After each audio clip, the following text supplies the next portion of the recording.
পান খাওয়া বলেই আমরা জানতে পেরেছি যে পানেরও ভাগ আছে। যেমন তুমি বলো তুমি শিমুরালির পান ছাড়া খাও না, তুমি না বললে বিশ্বাস করে আমরা জানতাম না যে পানের নাম আছে। আর পান পানই হয়, দোকানে গেলে বলতাম পান দাও, পুজোর জন্য লাগলে পান।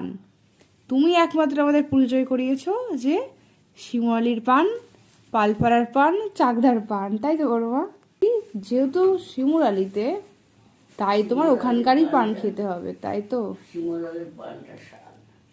আচ্ছা, আমি অত বুঝিনি কখনোই। পান যদি কখনো খেয়েছি, পান পানি, পানের আর ভাগ। আমি পান খেয়েছি অনেক ছোটবেলায়, তোমার থেকেই খেয়েছি।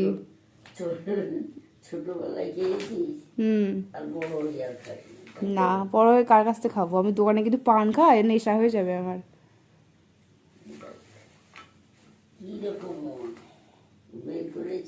কবেকার সেই প্লাস্টিকের টোপলা, হ্যাঁ এখনো তুমি চালাচ্ছ? রাতে পান খেতেই হবে?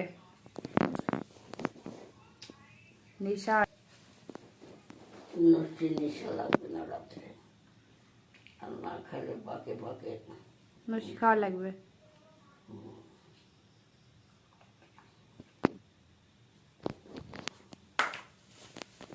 ফেলবো বলে যে কাগজ একটা রেখেছি, তোমার কাগজ টাগজ সব পরিষ্কার করে কোনা রেখেছি আমি। ওই কাগজ ফেলি। তোমার ঘর কালকে সকালে উঠে তোমার ঘর সব সাফ করবো, সাফ করে যা তোমার দরকার নেই সব ফেলবো। তোমার ঘরে জঞ্জাল করা, দেখো তো এখানে কি অবস্থা। সাপ পোকামাকড় ঢুকে কি একাকার হবে। সাপ পুষবা তুমি? ও হিরো, তুমি সাপ পুষবা? সবার সাথে সংসার করবা বলো? এই যে উনুন, তুমি রান্না করো না বড় মা? হ্যাঁ, তুমি উনুন ফেরত দিয়ে দেবা আমাদের, নিয়ে যা। উনুন ফেরত দিয়ে দেবা। তুমি রান্না বান্না করলা না, শুধু শুধু আমরা বয়ে বয়ে নিয়ে আসলাম। এই উনুনে আমি রান্না করবো। আমাদের এখন বলে একটা উনুন করেছে বাবা। যে উনুনটা তুমি বানিয়ে দিয়েছিলে না, ওটা ভেঙে দিলাম, বৃষ্টি বৃষ্টিতে পড়ে পুরো নষ্ট হয়ে গেছে।